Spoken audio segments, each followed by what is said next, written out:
ये जितेश यादव मेरे को 4-5 साल पहले मिला और उस दौरान हमारी बातचीत होने लग गई और कहाँ बातचीत पे मिला वो? ये जयपुर में मिला मुझसे। आप जयपुर में क्या करते थे? जयपुर में मैं कॉलेज में पढ़ाती थी जी। और पढ़ने पढ़ाने के दौरान हमारी बातचीत होने लग गई। उसके बाद में इसने मुझे मिलने बुलाया। तो जब मैं इससे मिलने गई तो उसने उस टाइम मुझे नशीला पदार्थ खिला के मेरे कुछ फोटो ले लिए थे और उसके बाद में उनको वायरल करने की धमकी देके ये मेरे साथ में मुझे रखने लगा, मारता था, पीटता था, पैसे भी लेता था।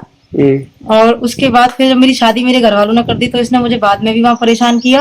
उस लड़के को भी फोन कर दिया, वहां भी पहुंच गया और इसने मेरे को धमकियां देनी चालू करी, या तो तू आ जा या तो मैं फोटो वीडियो वायरल कर दूंगा। जी। इसके बाद में फिर मैं इसकी जब घर वालों की बदनामी के डर से, भाई ये आ गया तो घर वालों की बदनामी हो जाएगी, क्योंकि ये वहां पहुंच गया था ससुराल तक। और इसके साथ में फिर ये मुझे रखने लगा जयपुर में वापस। उसके बाद फिर मैं इससे परेशान होकर गुजरात चली गई थी जॉब छोड़ के। ये मेरे साथ दोबारा फिर पीछे पीछे वहां चला गया कि नहीं मैं चलूंगा। फिर मैंने इसको वहां से आ भी गया और उसके बाद में फिर ये बोला कि मतलब मुझे लोन लेना है, लोन लेने का प्रेशर बनाने लगा।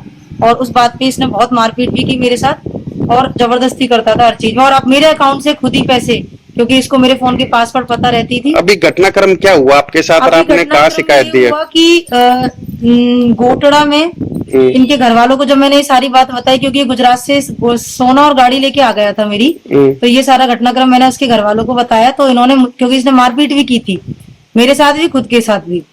और फिर इसके घर वालों को जब ये सारी बात बताई तो इसके घर वालों ने मुझे बुलाया गांव गोटड़ा।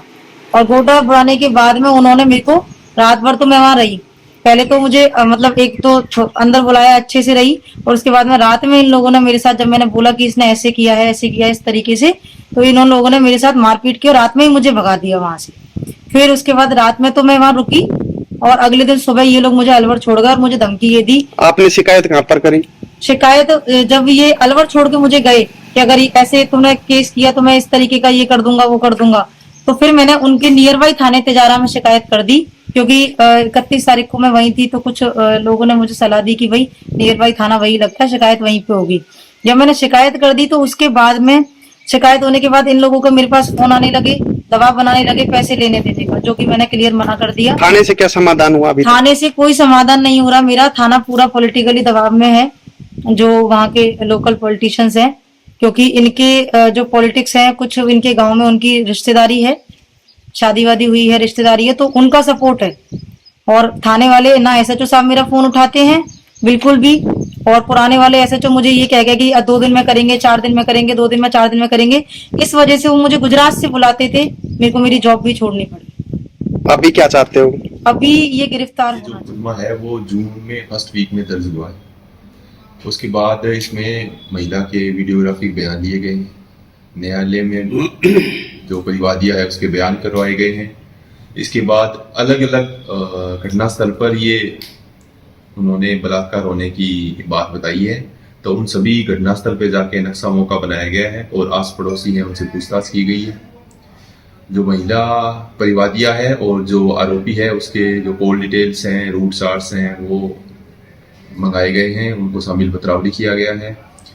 जो परिवादिया है इसकी कोई कहीं जगह शादी हुई है, तो ये जो ड्यूरेशन परिवादिया द्वारा बताया गया है, ये जो शादी हुई है ये इस ड्यूरेशन के बीच की बात है। तो अभी जो जिसका ससुराल पक्ष है वहाँ से अनुसंधान किया जाना शेष है और आरोपी को दस्तयाब करके उससे अनुसंधान किया जाना शेष है। अभी इसके जो आईओ हैं वो राजकुमार जी मीणा हैं, जो अभी सीआई हैं, यहाँ पे पोस्टेड है। वो इसमें अनुसंधान कर रहे हैं। मैं आपको विश्वास दिलाना चाहूँगा कि इसमें शीघ्र निस्तारण किया जाएगा प्रकरण का।